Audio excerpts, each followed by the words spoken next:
Hello everyone, welcome back to Vidyarthi. मैं हूं आकांक्षा, आपकी साइंस टीचर। और भाई देखते ही देखते क्लास 8 के चैप्टर नंबर 6 पर हम आ चुके थे। पार्ट 1 हम ऑलरेडी कर चुके हैं, पार्ट 1 आ चुका है। अगर आपने नहीं देखा तो फटाफट जाके पार्ट 1 देख लीजिए, क्योंकि ये है पार्ट 2। और भाई चैप्टर का नाम क्या है? प्रेशर, विंड, स्टॉर्म, साइक्लोन, जिसमें से हम प्रेशर के बारे में काफी सारी चीजें जो हैं थोड़ा सा हमने पढ़ ली थी, थोड़ी अब हम और पढ़ेंगे, है ना। फिर हम विंड के बारे में पढ़ेंगे, उसके बाद हम आगे जाएंगे स्टॉर्म्स और साइक्लोन्स के बारे में, जो कि बड़ा ही इंटरेस्टिंग टॉपिक होने वाला है आप लोगों के लिए। अगर आप गौर से अच्छे से सुनेंगे, एकदम दिमाग लगा के फोकस लगा के बैठेंगे थोड़ी देर के लिए, तो मजा आ जाएगा, है ना। बड़ी इंटरेस्टिंग सी चीजें होती है, क्यूरियोसिटी वाली चीजें होती हैं। सबसे पहले बता दीजिए कि भाई शुरू करने से पहले कि है कैसे आप लोग? बढ़िया है। चलिए आप स्टार्ट करते, देखते आइए एनसीईआरटी ने अब आगे आपको और क्या क्या दिया हुआ है। भाई लास्ट टॉपिक हमने ये देखा था कि एक चीज हमने देखी थी। क्या हमने एक एक्टिविटी करके देखी थी, जिससे हमें ये कंक्लूजन मिला था, हमें ये पता चला था कि जो पानी होता है, जो लिक्विड होता है, उसके अंदर भी एक तरीके का प्रेशर एक्सर्ट होता है। लेकिन कैसे? जितनी जितनी लिक्विड की हाइट बढ़ती जाएगी, उतने ही उसके बॉटम में प्रेशर क्रिएट होगा। तो उसी से रिलेटेड एक और एक्टिविटी एनसीईआरटी ने आपको दी हुई है, वो कर लेते हैं, फिर इसके आगे का टॉपिक देखेंगे। चलिए, तो यहाँ पर फिर से एक एक्सपेरिमेंट क्या है, आपको ले लेनी है एक प्लास्टिक की बोतल, ऊपर से इसका कैप हटा देना है, इसके बॉटम पे 4 होल करने हैं, लेकिन सेम हाइट पे आपको, सेम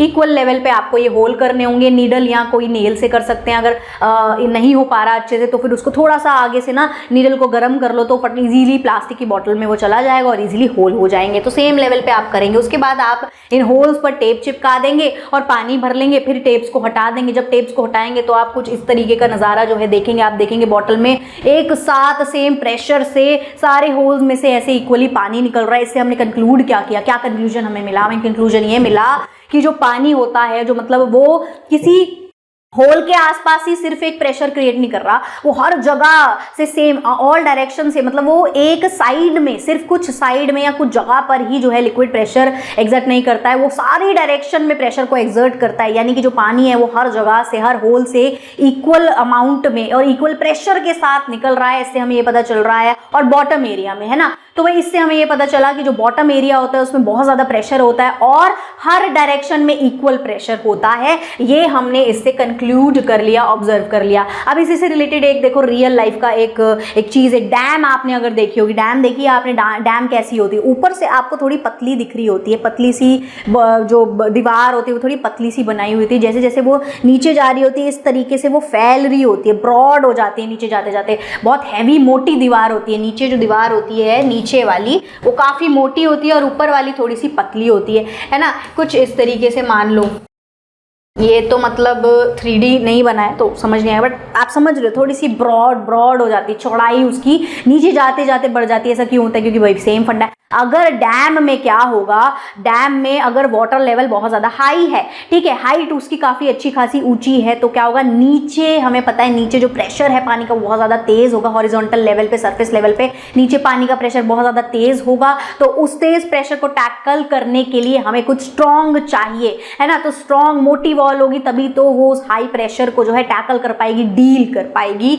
तो इस वजह से ऐसा होता है। क्यों? क्योंकि बॉटम में बहुत ज्यादा प्रेशर होता है, तो उस प्रेशर को हैंडल करने के लिए नीचे जो बॉटम वाला डैम का सरफेस है उसको ब्रॉडर बनाया जाता है, चौड़ा बनाया जाता है। चलिए, ये फैक्ट हो गया। अब इसी के साथ अगर आपको दिक्कत, समस्या, परेशानी आती है पढ़ाई लिखाई में, तो आपने क्या करना है, आपने जाना है ई विद्यार्थी की वेबसाइट पे। वहां पर आपको question answer, sample paper, book, NCERT का कुछ भी आपको चाहिए तो वो भी आपको मिलेगा, और थोड़ी सी प्रैक्टिस के लिए चीजें भी आपको मिल जाएंगी। साइंस ही नहीं, किसी भी सब्जेक्ट में आप देख सकते हो। तो फिर देख क्या रहे हैं भाई, वीडियो देखिए और फटाफट जाइए और जो चाहिए डाउनलोड कर लीजिए। इसी के साथ देखते हैं अब नेक्स्ट आगे हमको क्या टॉपिक जो है एनसीईआरटी बताना चाहती है। अब नेक्स्ट हमें एनसीईआरटी ये कह रही है कि भाई प्रेशर, लिक्विड में तो हमने देख लिया कि प्रेशर होता है, बॉटम में होता है, ये सारी चीजें हो गई। अब भाई एयर में ये बोल रहे हैं कि एयर में भी क्या कोई प्रेशर होता है क्या? अभी इस टाइम पे मेरे आसपास एयर है, आपके आसपास एयर है, क्या वो एयर हम सब पे कोई प्रेशर डाल रही है? क्या ऐसा है? सारी चीजों पे वो प्रेशर डाल रही है? क्या ऐसा है? हो सकता है कि ऐसा हो। चलिए पढ़ लेते हैं। बचपन से हम एक ये लाइन, एक डेफिनेशन हमेशा से पढ़ते हुए आ रहे हैं कि भैया एक एयर की एनवेलप होती है जिसने हमारे सराउंडिंग को, मतलब जो अर्थ को, जो है अर्थ की सराउंडिंग को जो है कवर करके रखा हुआ है। प्रोटेक्शन की एक वो लेयर है जिसको हम डिफाइन करते हैं कि वो होता है एटमॉस्फेयर। हमारे अर्थ के कई किलोमीटर ऊपर तक वो एटमॉस्फेयर जाता है। जैसे अर्थ यहाँ पर खत्म हो गई है, इससे कई किलोमीटर ऊपर तक वो एटमॉस्फेयर लाई करता है, जाता है, और वो एक प्रोटेक्शन लेयर हमको प्रोवाइड करता है। अब जो हमारी एयर होती है, हमारे आसपास जो एयर होती है, उसके अंदर काफ़ी सारी तरह तरह की अलग अलग गैसेज होती हैं, जिसमें जो क्वांटिटी है वो nitrogen, oxygen, argon, carbon dioxide की थोड़ी ज़्यादा होती है, और बाकी गैसेस की थोड़ी स्मॉल क्वांटिटीज होती है ना, ये सारी गैसेस हमारे आसपास पाई जाती हैं, ठीक है। इसी के साथ अब आगे ये क्या कहना चाहते हैं आपको, इससे आगे ये कहना चाहते हैं कि चलिए आइए एक एक्टिविटी करते, फिर से एक्सपेरिमेंट करते हैं ये पता करने के लिए कि जो एयर है क्या वो भी एक तरीके का प्रेशर एक्सर्ट करती है चीज़ों के ऊपर। तो चलिए, तो सबसे पहले आपको एक्सपेरिमेंट के लिए सामान ले लेना, मटेरियल इकट्ठा कर लेना। मटेरियल आपको क्या लेना, पेपर प्लेट, जो आप बच्चों की, जो हम बर्थडे पार्टी में जाते हैं फ्रेंड्स की, तो पेपर की प्लेट दे देते हैं ना, उसमें चिप्स विप्स केक वेक डाल के देते हो, मज़ा आ जाता है खा के। तो वही वाली पेपर प्लेट आपको ले लेनी है, आपको उसे उल्टा कर देना है, उसके अंदर एक बीच में होल करना है और एक स्टिक जो है इस तरीके से यूं करके घुसा देनी है, ठीक है, ये आपको करना है। अब आपको साथ ही साथ क्या लेना है, एक चार्ट पेपर लेना है आपको। चार्ट पेपर को आपको एक बार फोल्ड करना है, फिर एक और बार फोल्ड करना है, ऐसे 2 फोल्ड आपको कर देने हैं। चार्ट पेपर का यहाँ पर एक डायमेंशनल साइज, एक डायमेंशन दिया हुआ है, एक साइज दिया हुआ है। अगर ये नहीं भी सेम आपको मिला तो कोई बात नहीं, आप कोई और भी ले सकते हो, ठीक है, किसी और डायमेंशन का भी ले सकते हो, साइज कुछ और भी हो तो चलेगा। अब फिर आपको क्या करना है, उसके अंदर भी बीचों बीच में होल कर लेना जिधर आपने प्लेट में किया है। अब आपको करना क्या है, वो जो उल्टी पड़ी हुई आपकी प्लेट पड़ी थी उसके ऊपर वो जो पेपर है वो पेपर रख देना है और स्टिक को दोनों में घुसाए रखना है, ठीक है। और ऐसा होल्ड बनाना है आपको कि आप इजीली उसको थोड़ा सा उठा पाओ, ठीक है, स्टिक को उठा पाओ, तो स्टिक के साथ साथ आपकी प्लेट और पेपर भी आ पाए, ठीक है। तो आप देखो कि कितना एफर्ट आपको लगना है उसको उठाने के लिए, आपको कितना एफर्ट लगाना पड़ रहा है, कितनी मुश्किल आपको हो रही है, ये हमें इसमें ऑब्जर्व करना है। आप सोच रहे हो क्या कर रही है, तो ये ऑब्जर्व करना है। अब देखो क्या करना है, place the second unfolded chart, एक और आपको चार्ट पेपर ले लेना है इस तरीके का, ठीक है। ये पूरा खुला हुआ लेंगे, बड़ा जो चार्ट पेपर आता है वो लेंगे प्रॉपरली, उसमें बीचों बीच होल करके ऐसे स्टिक जो है घुसा के बीच में से लगा देनी है। अब आपको इसको भी उठाकर देखना है कि कितना एफर्ट, कितनी मेहनत आपको इसको उठाने में लग रही है, ठीक है। Lift the paper plate again and feel the effort needed in doing so. आप देखो कितना एफर्ट इसको उठाने के लिए करना पड़ रहा है। तो आप ये देखोगे कि इन विच केस, कि कौन से केस में दोनों में से ईजी था जो ये पेपर प्लेट को उठाना, ठीक है, किसमें कम एफर्ट लगा, किसमें ज्यादा लगा। So lifting the paper plate require more effort. जो पेपर प्लेट थी शुरू वाली, ठीक है, जो पेपर प्लेट थी when covered with unfolded chart paper, जो ये वाली पेपर प्लेट थी बेसिकली ये वाली, ठीक है, इसको उठाने में जो है ज्यादा एफर्ट लगा कंपैरेटिवली जो आपकी वो वाली थी, कौन सी वाली थी, when covered with unfolded chart paper than with folded chart paper. So lifting the paper plate requires more effort.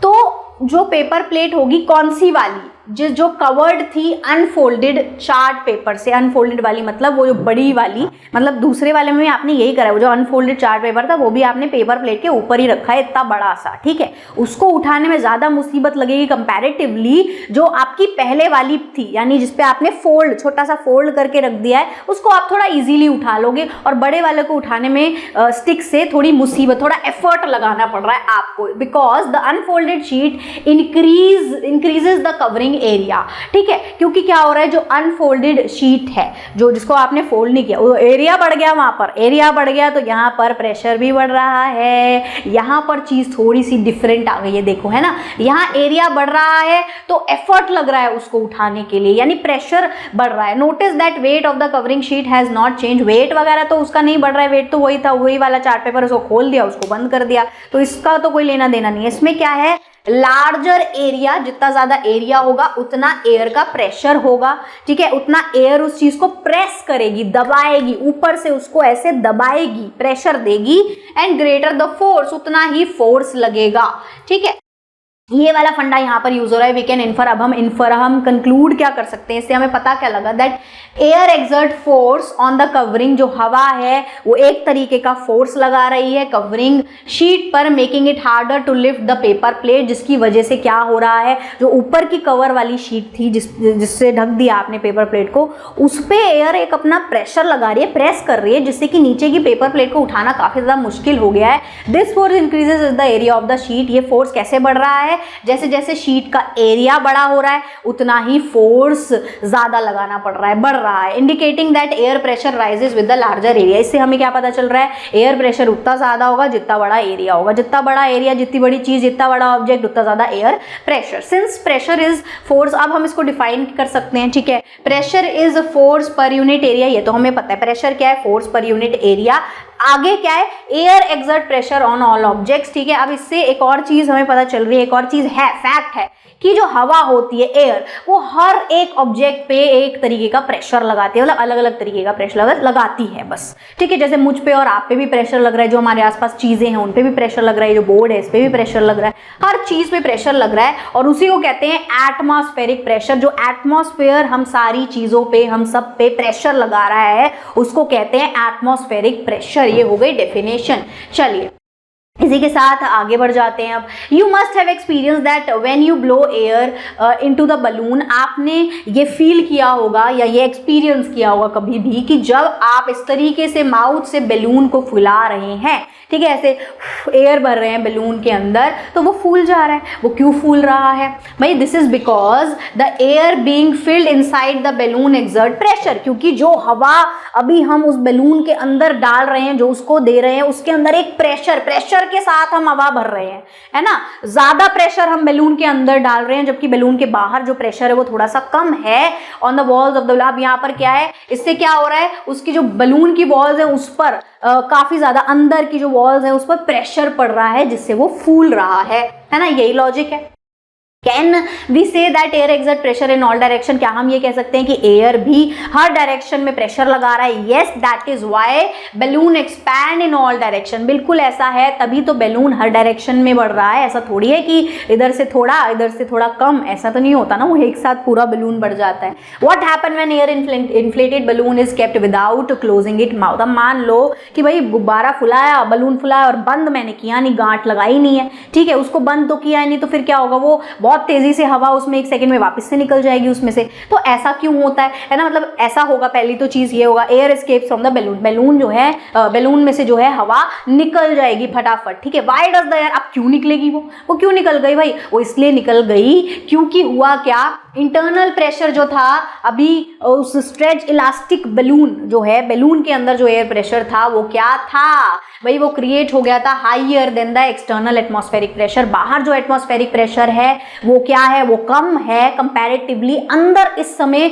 बहुत ज्यादा प्रेशर हमने डाल दिया है, अंदर का प्रेशर क्या हो गया, बैलून के अंदर ज्यादा हो गया और बाहर का एटमॉस्फेरिक प्रेशर के कंपैरिजन में, ठीक है। सो गैसेस क्या होती है, नेचुरली गैसेस इसी तरह से मूव करती हैं। Gases naturally move from areas of higher pressure to the areas of lower pressure, ठीक है, लो प्रेशर।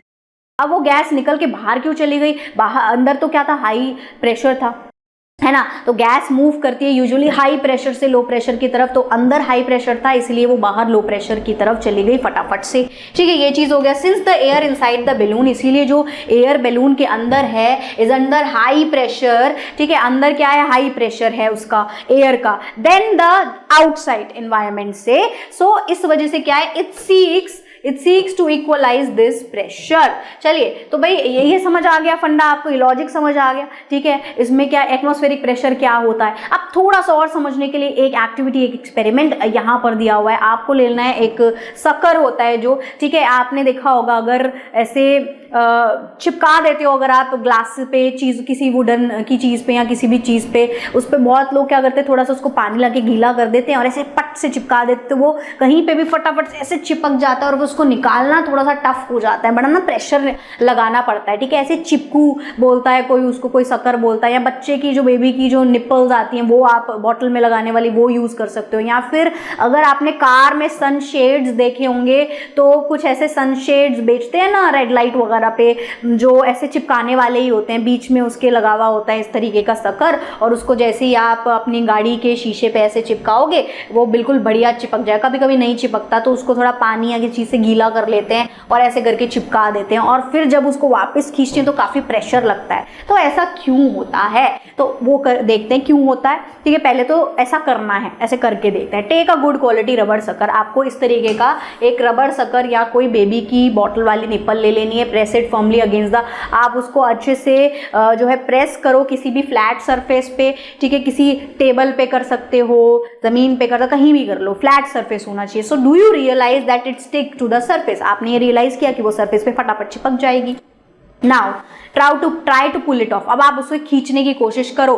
सो आप उसको पुल करने में आपको थोड़ी डिफिकल्टी लगेगी, आपको थोड़ा एफर्ट लगाना पड़ेगा। So when the sucker is pressed, जब उसको प्रेस किया था हमने, तो जो एयर थी किसमें, between its cup and surface is pushed out. ऐसे जब दबा दिया उसको, हम दबाए जा रहे हैं, तो बाहर उसके और सरफेस के बीच में जो हवा थी वो बाहर निकल गई। ठीक है, पुश आउट हो गई, पुश कर दिया हमने, बाहर निकाल दिया, जिसकी वजह से क्या हुआ, रिड्यूसिंग इंटरनल प्रेशर, अंदर का जो प्रेशर है वो थोड़ा कम हो गया, रिड्यूस हो गया, कम हो गया। सो इसीलिए जो शक्कर है वो चिपक गई due to high external air pressure. अब यहाँ पर क्या हुआ, बाहर का एयर प्रेशर हाइयर हो गया और अंदर का कम हो गया। To remove it the applied force must overcome its pressure difference. अगर उसे हमें रिमूव करना है तो हम जो भी फोर्स उस पर अप्लाई करेंगे इतना होना चाहिए जो बाहर के और अंदर के एयर प्रेशर को थोड़ा सा बाहर के एयर प्रेशर को जो है ओवरकम कर सके। ठीक है, तो हमें थोड़ा प्रेशर से उसको खींचना होगा। अब अगली चीज यहाँ पर क्या है, ये बोल रहे हैं क्या आप जानते हो how large the atmospheric pressure is. Atmospheric pressure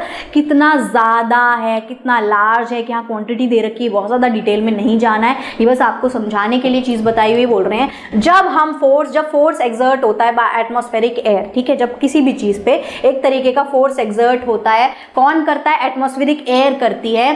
column over an area, अगर कोई एरिया है जो जिसका कितना मेजरमेंट है 15 बाय 15, ठीक है, 15 × 15 सेंटीमीटर, ठीक है, अगर कोई ऐसे इतना सा ही सिर्फ एरिया, इतना सा हो गया 15 बाय 15, मान लो एरिया है 15 बाय 15 का, इसे स्क्वायर मान लो एक बना दिया इन्होंने इस तरीके का। ठीक है, तो ये बोल रहे बिल्कुल छोटे से 15 बाय 15 सेंटीमीटर का जो वो स्क्वायर है, उसमें आपको पता है कितना ज़्यादा फोर्स लगता है।